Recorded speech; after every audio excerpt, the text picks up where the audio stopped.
This is episode number 392 of the Health and Fitness Podcast here at InnerFight. Andre, new table, new microphones. Hopefully we've got some decent chat for them today. Today's setup is insane. I'm super excited for this new stand-up desk. Stand-up desk. Yeah, we're able to project our voices in a lot more positive way, aren't we? Exactly. And if you are watching on YouTube, I just remembered for the first time, I will give you a shout out, I'll wave at you, I'll say hi, because we should, normally when we speak, actually, we all just speak to each other, and YouTube channel's just there. So if you're watching on YouTube, thanks a lot for all of your support. Thanks a lot for tuning in. And if you're listening over in iTunes, thanks a lot for that. If you do listen in iTunes, please just go over to iTunes, leave us a review, or share the podcast with your friends. Let them know exactly what's coming on. We are up to episode number 392. So there's almost 400 shows where I reckon out of those 400 shows you could learn something. For sure. About something.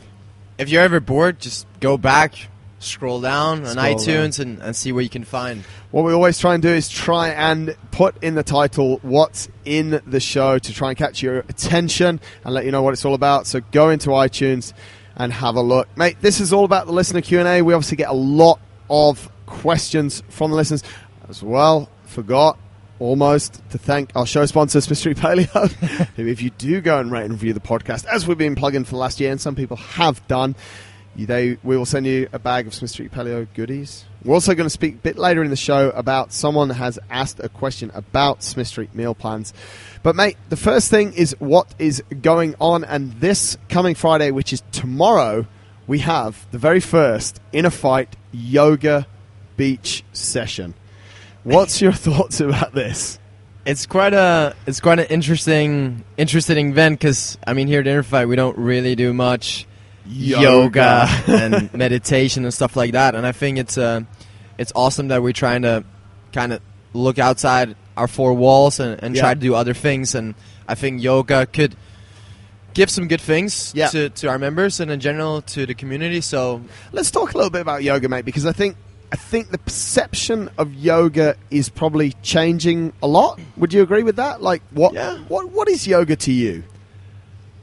Stretching. For me, yoga, I see it as a physical activity and where you're trying to increase range of motion through flexibility training. Yeah. Through static stretches and various poses. Right. I've been taken through a few yoga sessions by a yoga teacher, one-on-one, just to see if there's anything I could use for my mobility project and in general. You find anything? I think it was an interesting way to start the day, and I think there's some good things like when it comes to just mindfulness and meditation wise and stuff like that. But the physical stuff, I don't know, like not too solid. But I mean that's one of the biggest things, and I think this is where it actually originated from. What we should refer back to is the lady that is teaching the yoga on the beach on Friday, which is Melanie Swan. If you go back and have a listen to episode 310, I remember her telling us a little bit about how sort of yoga got started, and it is a little bit more about just getting in a state, we'd maybe now call it a little bit of a state of flow, controlling that breathing, relaxing. And I remember she took us through like how she'd start a class, and we're probably going to see this at the beach tomorrow, and this is open to absolutely anyone. Obviously you probably need to be in the country to get down and get involved in it, but you know, she'll start by just trying to get people to completely relax, try and disconnect from thoughts and stuff that's maybe weighing them down. So I think that's quite a big part of the process. I think the breathing especially, the calming and the breathing, like there's a lot to learn from breathing in general. Like there's a lot of physical aspects that can be influenced by breathing, and essentially most physical things are affected by breathing, because without it we can't really work. I mean, mate, you've been doing a lot of stuff about breathing in your training. Just give us a little bit of an insight to that, to sort of what exercises you actually do. I've been playing around with some of the Wim Hof exercises. One of them has been where you lay flat on your back, you do massively big inhales and forced exhales, like aggressively forced exhales. So it'd be like big inhale through your nose and mouth, and then you punch it out more aggressively through an exhale. And you'll do that for like 30 times, and on the last one, after you exhale, you hold your breath for as long as possible. Right. And you run through a few cycles of that, and you'll feel completely dizzy, and like your whole body will just feel different. Really? Essentially, it's just trying to activate the diaphragm muscle, and in general, just trying to only focus on the breathing. Because especially in a sport like CrossFit, positional breathing can be a game changer. And when I say positional breathing, it's like, how good are you at breathing in your bottom position, in the bottom of your squat? When you've got a lot of weight on your on your back. Or even without anything. Yeah. Like just learning how to be in the different positions and how to breathe in them. Yeah. Because that transfers really well over to all the squatting movements that you'll see and all of the other movements. And you sort of slowly learn how to breathe in all the positions. Yeah. And you learn, more importantly, how much to brace in each position. Right. And how much to brace depending on the movement. Yeah. Like if it's a butterfly pull-up, I mean, we know that you need to stay tight in your hollow and arch and all that, but how tight do you need to stay in order to just get that chin over the bar effectively? Right. Because you don't want to do more than you need to. Right. Because that puts, again, additional strain on the body. Exactly. Because, I mean, every time you brace, you sort of hold your breath. Yeah. You hold your breath, you drive up muscle, you drive up blood pressure. Yeah. And that's where it goes. That's where, lactate pressure and all these things come into place. Yeah, right. So the more you learn to kind of adjust your bracing in different movements, the better you can perform. And I've really seen a big change in like my own performance, for example, with my toaster bars. Yeah. Like a super tight, like perfect gymnastic hip toaster bar versus a similar toaster bar, but now relaxed. The feet are sort of almost dangling. Really? Up and down, but throughout the whole movement, I'm completely relaxed. And you're able to do more reps. Yeah, I do 20 reps to jump down, and my heart rate is pretty much, it didn't get elevated as much as it would have if I would have been super tight and focused on like engaging everything in my body. Yeah. So it's almost a little bit of a play of, okay, want to do things in good form, but once we've been able to master that form, and this is really at the very top level though as well. This is like the next step after you can do it perfectly. Yeah. Almost, yeah. And then you start to break it down. But I also noticed like things like even just doing push-ups, and I play around with push-ups to try and do as many push-ups as I can, and I play around with my breathing in that as well. So sometimes I'll just do them with, and I think Wim Hof actually does a breathing exercise which is with push-ups. Okay. It's nothing like what I'm talking about now, but he actually does one. So if folks want to look up Wim Hof, he's actually known as the Iceman. My goal is that we get him on the podcast. Yeah, that'd be quite cool. That would be awesome. We should contact him. Yeah. And if anyone knows Wim Hof personally, or has any contact with him, or has a soft inroad. Otherwise, as you guys may or may not know, we just actually reach out to random people and ask them to come on the show. So that's how we get most of our guests. So if you do have anyone who is perhaps a contact, or who knows someone that can give us an intro to someone like Wim Hof, or I don't know, Trump or anyone like that, just let us know. But yeah, I play around with it with push-ups. Sometimes I'll do a set where I'll hold my breath for the whole set. Yeah. And then, similar to what we teach in squatting a lot of the time, is, deep breath, go down, push up from the bottom. So, and I'll do the same in push-ups. And you do actually notice a lot of difference there. So that is almost one of the start points for the yogis. And I just want to round off that this is something that the yogis do that we can learn a lot from, and that we should start doing more of. Like that calming down from the breathing, that can affect your CNS, your central nervous system, quite a lot. More specifically, I think your parasympathetic nervous system. So, for example, after hard sessions, I'll do like a breathing cycle first where I lay on my back with my feet elevated, where I do like a cadence of 4 seconds inhale, 1 second hold, 6 seconds exhale, 2 seconds hold. Wow. I'll do like 10 on my back. I'll do 10 in a half kneeling position. I'll do 10 standing up, and I'll do 10 in the bottom of my squat. Wow. And that's so you supposed to dedicate quite a bit of time to it. It takes 10 breaths. Takes quite a long time. With that cadence. It's supposed to just get you better back to like baseline and make you feel better for the next day. And I think what I've learned, and this is still linked over to the yoga, is that everyone can train hard, but it's all about what you do outside of the training hours that can allow you to train even harder the next day. Yeah. And in this case, yoga might be beneficial. Yeah. I think, mate, it's interesting because when we started talking about it, like I said to you, what do you think about yoga? And, you know, we think our immediate conception or misconception in this case is that it's a lot about stretching and stuff, but then we've just in that sort of last 5 minutes and understanding the breathing techniques that you're using, and if you do look over to Wim Hof's stuff, like that's how he's able to control his body temperature. Actually, one of the pillars is just controlling your breathing. So if folks are thinking of coming down on the weekend, don't think only that you're going to stretch. You might be asked to stretch in certain ways, but I think Melanie will take us through it, and she'll definitely do some breathing stuff with us, and that's almost a bit meditative as well, and just getting that mind to completely relax, because a lot of stress that's built up in the body and a lot of tension through muscles is caused by stress and can actually be released by detaching from those thoughts and getting some breathing done.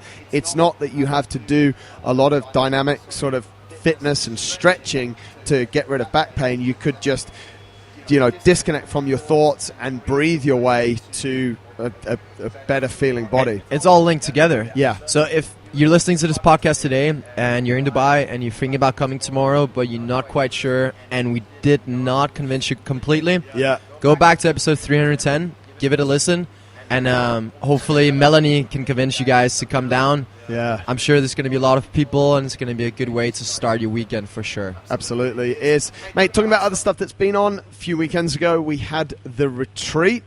You were on it. Any thoughts that you want to share with the guys? Mine are biased.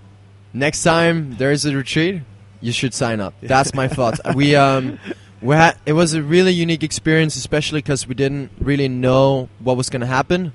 I didn't even know. You didn't tell me much.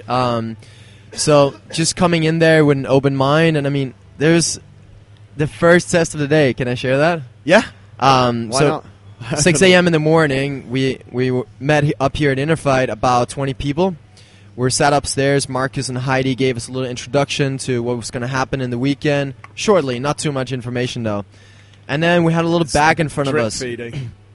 Everyone had like all their backpacks, and some even brought like luggage for this 36 hours of trip. And this little bag in front of us, we were told that you can only bring what fits inside this little bag. Yeah.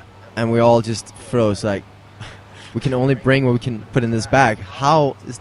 So that was kind of the first test, and you spoke about how, you know, simplicity often can be the way to living a good life and a simple life. Yeah. Why don't you tell us a little bit about what the point exactly was? The backstory on that was, it was actually as I shared, one day I was traveling through the airport and I saw a family carrying a load of stuff, and I jumped to the conclusion that they were just carrying way too much stuff. The fact is that they could have been moving house or something like that, but I was like, oh my god, they're traveling around with way too much stuff.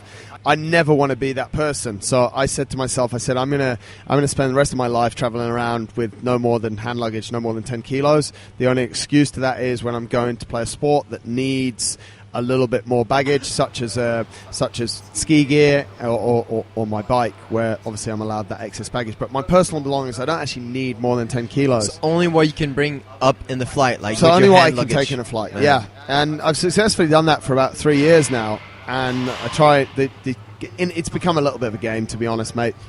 I try and sort of have 9 kilos, like, so I'll never go into the 10 kilos, and if I do, I'll always be like, I must have a full bottle of aftershave or something. It's a pathetic excuse, but so, and I was like, and that really was the start for me of making things a lot simpler in my life, to remove a lot of the choices that we spend a lot of time and energy on that we could now get back. And what I mean by that is things like, okay, I've got a cupboard full of all of these clothes, that all of these colors. How much time do you spend figuring out what color t-shirt you're going to wear, with what shorts, with what socks, with what shoes? I now know that in my cupboard, and I've known this for a few years, that I literally can walk in on any day of the week at any time. It could be pitch black. I could pick out a t-shirt or a shirt, a pair of pants, and a pair of shoes, and it'd all just go. I'm not sure everyone would agree with that, but well, and that's another thing as well. Is I was like, what am I trying to do? Who am I trying to impress by having different colored clothes and all this variation? am I happy in my own skin by having the simplest things?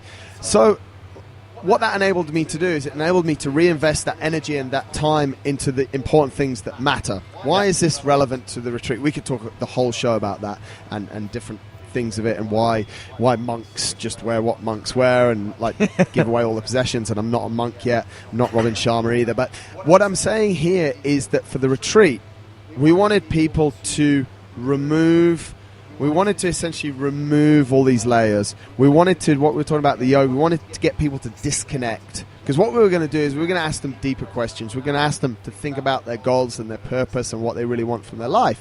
It's very difficult to do that when we have a lot of baggage with us. Yeah. So what we tried to do to kick the tone off is that the physical baggage we will keep to a minimum.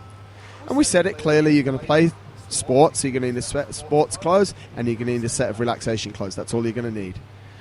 Everyone managed to get everything that they needed into those bags, and no one during that retreat at any time, it would have been quite mean of us, but I've seen it done before, no one at any time during that retreat didn't have what they needed. No, or complained. Everyone had absolutely ample, but it made it super simple. I've got a set of sports clothes, I've got a set of relaxation clothes, they're in this bag. And also one thing that it did for us, and I'm a massive believer in this, and this comes from the Islamic religion, where when they make the pilgrimage to Mecca, everyone's exactly the same. They all wear white cloths, white towels, and they're all exactly the same. I think it's something we can really learn a lot of. So we all just had our bag. Yeah. And everyone's bag was the same, and we're all just going. If it was me, it would be like blue overalls, and we'd have all just worn blue. No, but it's that element of simplicity that I think is really missing, and we start to complicate our lives and with things and spend energy and time and energy on things that actually don't make us any better. Like, okay, it looks quite nice that I can match my shoes and my socks, but I got into this when Stance socks were kicking off and I was getting given a load of pairs. It's like I'd spend 3 or 4 minutes each day figuring out like which socks match which shoes. I was like, why am I wasting this time? It's just such a waste of time. I could spend those 2 or 3 minutes doing something else. So that's exactly how the retreat kicked off. It then ran for 36 hours. Yep. And I think we should keep the other surprises. But mate, key outcomes for you, 2 or 3 key outcomes that you got from the retreat as to why someone should go on a retreat. This is a hard sell.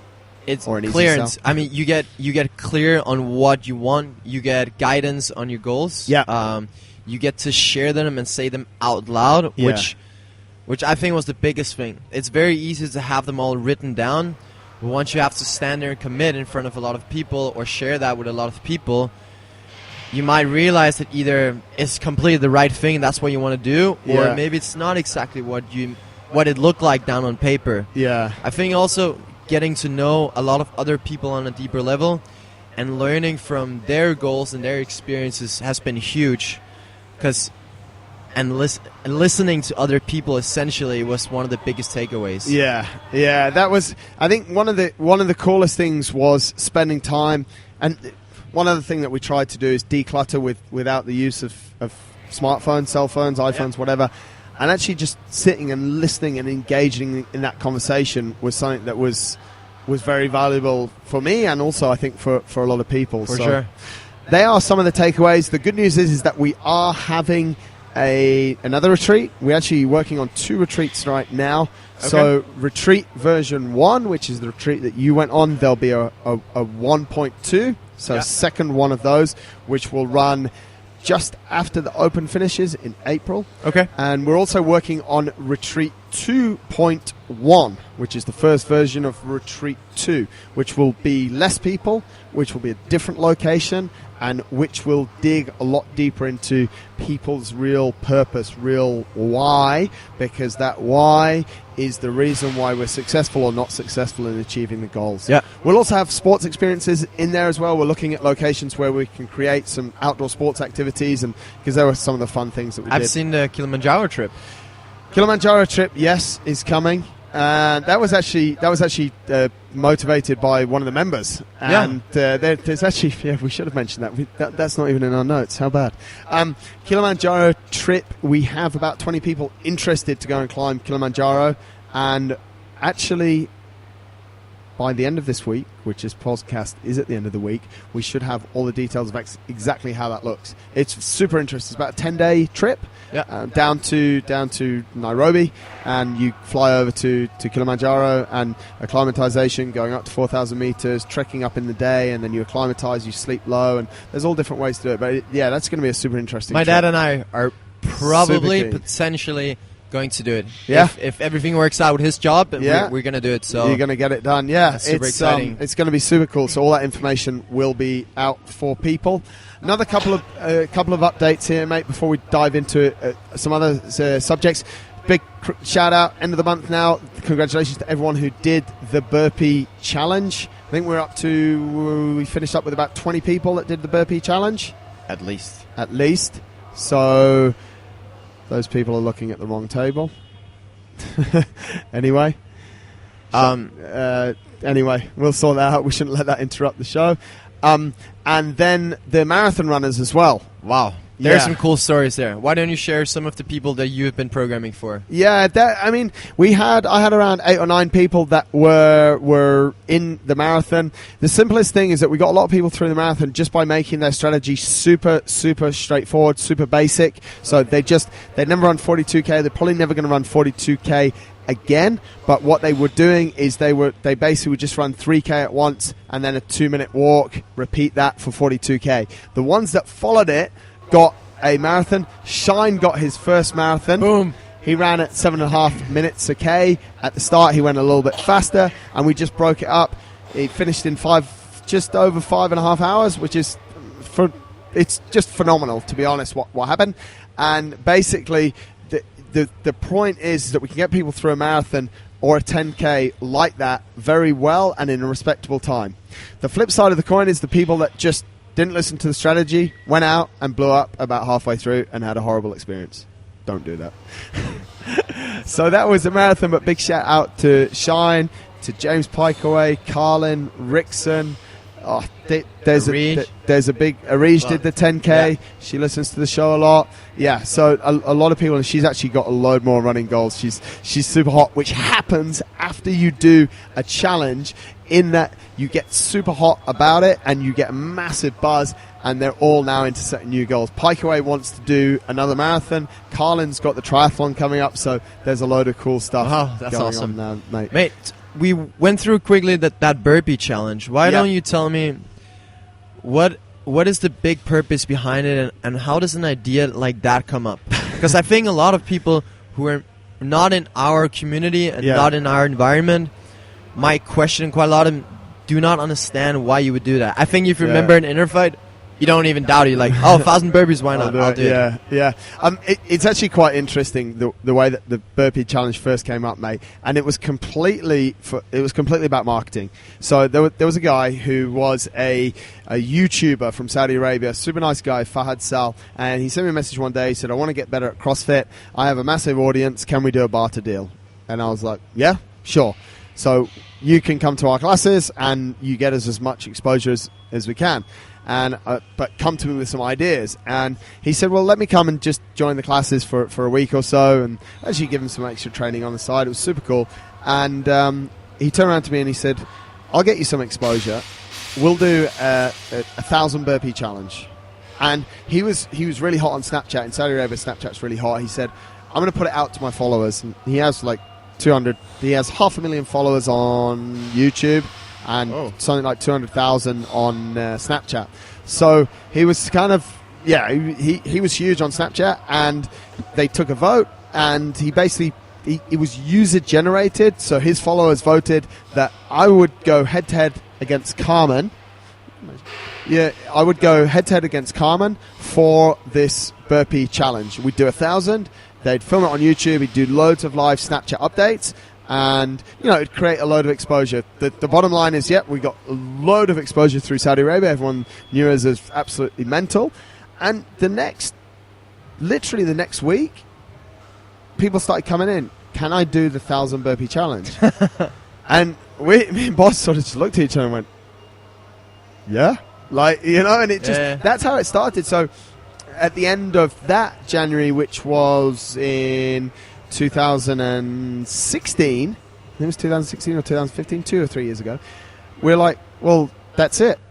It's a challenge. And then I'm not sure if we did it last year, but we definitely brought it back this year. And we're like, it's just a great challenge, mate. It's one exercise that everyone absolutely hates, and it's just a fantastic way to test yourself in a number of different areas. And, you know, I think like 1,000 burpees is one thing, and it's hard for you and I, but it's over in about 90 minutes. Like it took me 88 minutes this time, so you'd probably do it faster. I think Boz, the fastest she's done it. She's done it twice now in like 1:20. Yeah, so this is the third year. But some people took 3 hours, 4 hours, 4.5 hours, 5.5 hours. Like that to me is so much more brutal and so much harder, and shows that they have something absolutely incredible that they're able to do burpees for that long. Like, it's something absolutely unreal, mate. So there's a big mental aspect to it. You probably get the feeling of being almost like invincible. If you can do 1,000 burpees, you come to the class and there's 30 burpees in 5 rounds together with some running. It's like whatever. Oh, that's easy. I think today's class or Thursday's class is that it has a workout which has 100 burpees at the end. And literally, Matt, I did exactly the same. It'll be the first time that I've done a decent number of burpees. Anything less than like 20 is not a decent number.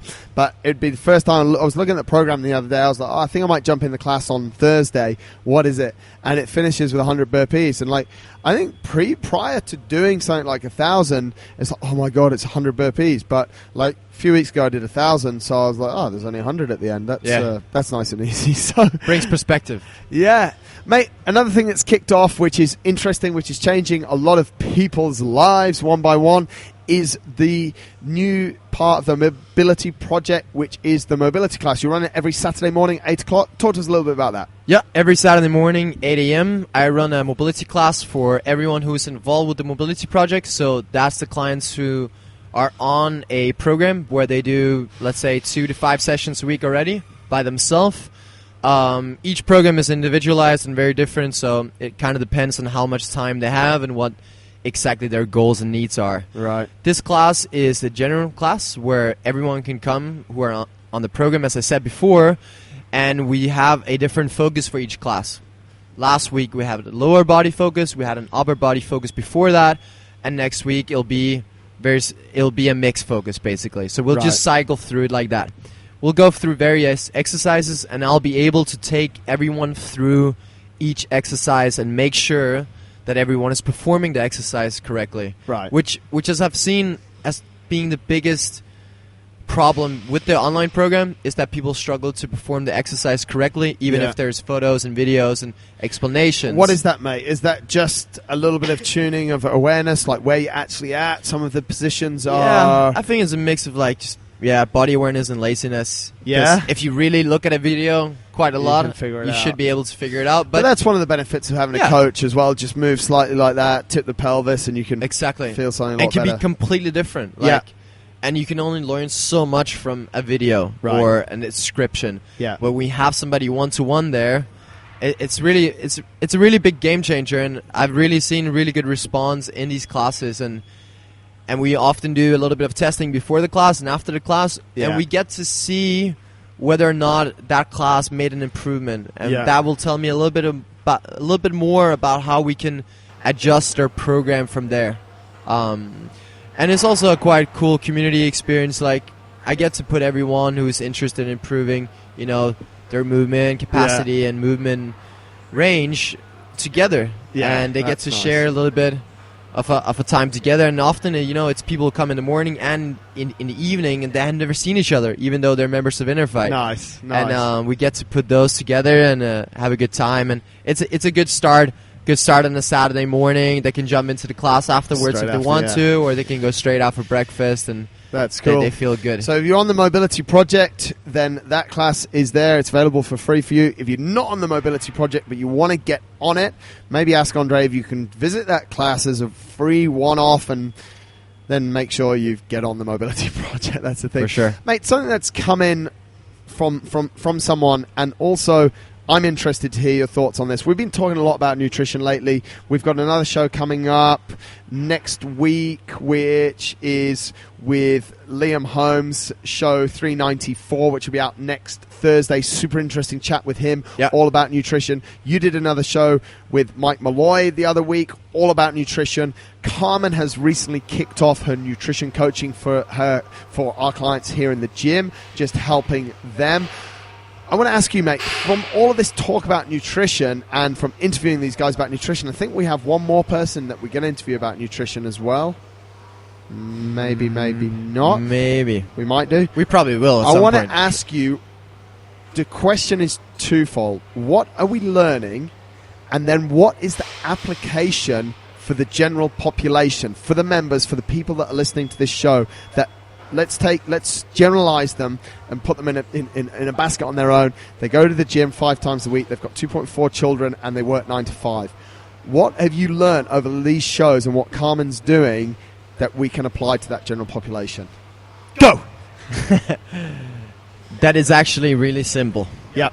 That's the first thing. It's much more simple than I actually thought it was. There's a difference between general population and people who are trying to go to higher elite level competitions, because there's a bit more like supplements and stuff like that needs to be taken into consideration, which can make a difference. Yeah. So newly what I've learned is a lot about supplements and how they can help me next to, of course, a super good diet. Right. So that's kind of the next step. I wouldn't recommend that for the general population or even start to talk about it, since it's not really the key focus, since there's so many other things that they need to tune into first. So I think the first thing for the general population is the breakfast. Right. I've changed my breakfast recently, and I've gotten some really good smoothie recipes. From where? From my previous nutritionist and my new nutritionist. Right. And they're both pretty similar. Are you going to share those anywhere, mate? Yeah, I can. Okay. Just either just shoot me a message over Instagram. Yep. Or email, and Instagram is probably fastest. Shoot me a message over Instagram. I'll share. Email's a little bit old school for you. Yes. Yeah, I like that. I'll share the 3 breakfast options that I have that I like to switch in between, and I can tell you why I think those are good and which one I use in which cases, because it also depends on how my training looks afterwards. Okay. So you use a different breakfast option based on training, which, for those of you that are listening, that are the general population, that fit into that basket, you don't need to do that. No. Good. Yeah, just another thing I've learned is that when you have a lot of training in the middle of the day, so this is more applicable for elite CrossFitters or people who just in general train a lot, like 2-3 sessions a day, is that I've spread my protein meals more in the morning and in the evening rather than throughout the middle of the day. Right. Because it's just hard to digest, and you just need straight up fuel in the middle of the day in between the meals, Cool. which made me feel a lot better for all my sessions. Easy. What about you? I know have worked with a series of nutritionists, and I know that you also make a lot of changes for yourself, and you are very open-minded to changing your nutrition based on what different people say. What I've learned talking to these guys, and I've actually, if I look at it strictly, I've been on a self-research project on nutrition for probably a year now. It's a year ago since I took on a nutrition coach, which we spoke about a little bit. You know, what I'm learning is that the world is actually quite messed up, and people believe that managing macronutrients, counting calories, the general population, that's going to help them. I've watched people, because I like to watch people, and I've watched a lot of people who are on what I'd say calorie-restricted diets or macronutrient management, and I've watched them over about a 6 to 8 month period, and I've seen zero change in their physical shape. And without being harsh to those people, I think a lot of them actually they're looking for a physical change in their shape. Like, one of their reasons to come to the gym, as a lot of people's is to look good naked. Yeah. And they're not achieving that. Their bodies are not changing in a positive way. That means that their approach to counting calories and trying to manage macronutrients is failing on an epic level. And they need to change something about it if they're going to if they're actually going to hit their body analysis goals. That's one of my biggest learnings, mate. I own a food company as well. I own Smith Street Paleo.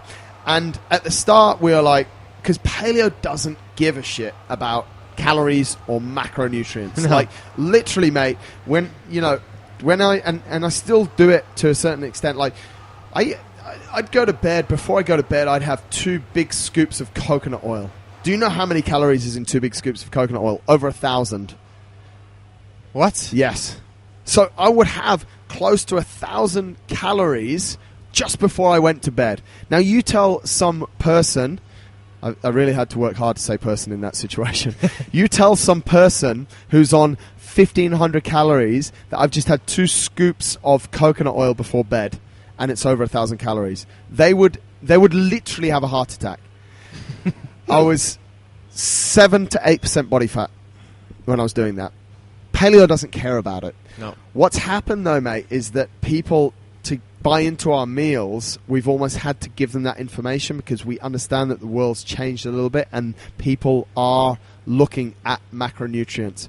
If you are looking at macronutrients and calories and you're not seeing the changes that you want, and it's been 4 to 6 months, like I said, which there's a lot of people, some people in our own community here and some people in a wider community that I watch are not getting those results, you need to start changing what you're doing. All of these nutritionists that we've spoken to in the podcasts that we've done, and if you are looking for those podcasts, you need to go and check out Mike on podcast 390, and you need to tune in next week to Liam on podcast 394. And in all of our fitness in under 3 minutes, we talk a lot. We did one about greens the other week, so there's a lot of stuff about nutrition. Is that simplicity is honestly where people need to be. Yeah. Don't get stressed out. Just eat good, whole, clean food. And to be honest, that's why I think Paleo is strong. That's why I started a Paleo food company. And that's why Paleo will reign supreme for the general population after all of this bullshit has passed. Because it's sustainable. It's right? sustainable, mate. It's easy. It is. If you have to freaking weigh every single thing you put into your mouth, that's not going to work. That's also why when I have worked with those 2 nutritionists before, I was like, you know what I need to eat, sort of. Yeah. You just give me meal options. Yeah. Like, I'm not going to make the math up and try to weigh and look and research what this weighs and how much that, like, you know, you just crazy. want recipes. Or it's making me wild. Like, I'm weighing food out of interest as part of, I guess you could say, a wider research project. Like, I'm really trying to understand. I'm also trying to understand, like, what people are going through. Yeah. When they say they're measuring their food. Because I've done it, and I've done it in fits and starts to really understand that. And it's just, you've said it, mate, it's just not sustainable. But at the same time, I think we should, as a coach who helps people with their nutrition as well, I've wanted to say, you know, you need to quantify it. Because previously we'd say, okay, grab a handful of cashews, you know, and you know, how big is a handful? A handful could be 100 grams, which has 550 calories in, 20 grams of protein. So I think what I've learned, and that's why my research project on it, although it's not an official research project, is sort of like, you know, I'm learning different things and being able to understand what really those measures are. Before, mate, I never cared because I don't think people should care. But I also want, if you come in as a client and say, I've weighed to measure my food, I want to know what that feels like. Yeah. I want to know where you're really at with that. So then I can honestly say, well, I've also done that, and I'm not sure that that's the right solution because it's not sustainable. But that's why a lot of it, mate, comes back to Paleo. And it's not a plug for the business. As I said, I started the business because I think it's the right way to eat. And Holly was cured from some chronic inflammation in her lower legs and in her ankles through flying, through eating a Paleo-style diet. And I've seen a lot of other people, mate. The list will go on and on. But that's the thing, and you said it quite well, is that for someone who has your goals, who a lot of people might think they have your goals, but they still got a 9 to 5 and 2.4 children, but someone who has your goals should be paying the attention that you're paying. I need to ride my bike for 15 hours at once. I need to be a little bit more than, this is Paleo, it's good food. You know, I need to be a little bit more scientific about it, and, you know, to that end, I'm on to carbo drinks at the moment. Hey, because we're also geeks. Yeah, well, that's what we do. Yeah, exactly. So yeah, I mean, that, mate, to me, that's really the biggest learning. So hope there's some takeaways there, and if not, just make sure you guys tune into those 2 podcasts, because there was a lot of good tricks, and also how to like keep yourself accountable, and why you might need a nutritionist, why you might need some guidance, etc. I think one of the biggest things, mate, and this is what we're finding, we've recently launched the Smith Street Paleo meal plans. Yeah. What we're finding is that people just, they want that time taken away that it takes. Like, it takes time to go to the groceries, to cook, and it takes planning, and it's a skill set that I don't really have it, mate. Like, I have a repertoire of a couple of things. I can cook an egg, I can cook, I can cook a couple of different things, but I want it, like, I'd much rather have that food. So that's what we're noticing. Like, I ask people, like, why are you on a Smith Street Paleo meal plan? And they're like, it's just super convenient. It's saving me, like, 2 hours every 3 days or 3 hours every 2 or 3 days, and they know that they're going to get good food. And I think that's one of the biggest differences as well between our meal plan and the other meal plans that are out there, is that paleo food actually does taste super nice. If it's done properly, it tastes super nice, whereas a lot of other meal plans, I know you use stuff like you use Fuel Up, but you just kind of, you order like... That's because I can custom-made the meals, right, and that's super important in my diet. That's it. And you're not really caring so much about all the taste of it and all this stuff. You're just trying to get fuel in. So, other than convenience, I think the most important thing is consistency. Yeah. Getting the same meals or similar meals at similar times on a daily basis. Like, the body gets confused if you all of a sudden have one day where you don't eat at all, and then one day you have 7 meals, and like some days all your meals are in the evening. If you have that mystery bag or whatever food company you're using, it's very easy to get that food in those times and make the body like use that fuel properly. It's not going to be able to use it properly if it just gets slammed at one point or then starves it for 20 hours. Absolutely, mate. And I think that's what, having your food there, you're never going to go hungry. So there is a lot to say about it. But they're the biggest learnings that I've got, mate. We've run the clock down. That's almost 45 minutes. We've got a few of the listeners' Q&A in there. We're going to be back in a couple of weeks with more listener Q&A. We've had some decent questions come in. How do I move from one zone to the other in your zones of progression? Also, we need to do a show. The Open is around the corner.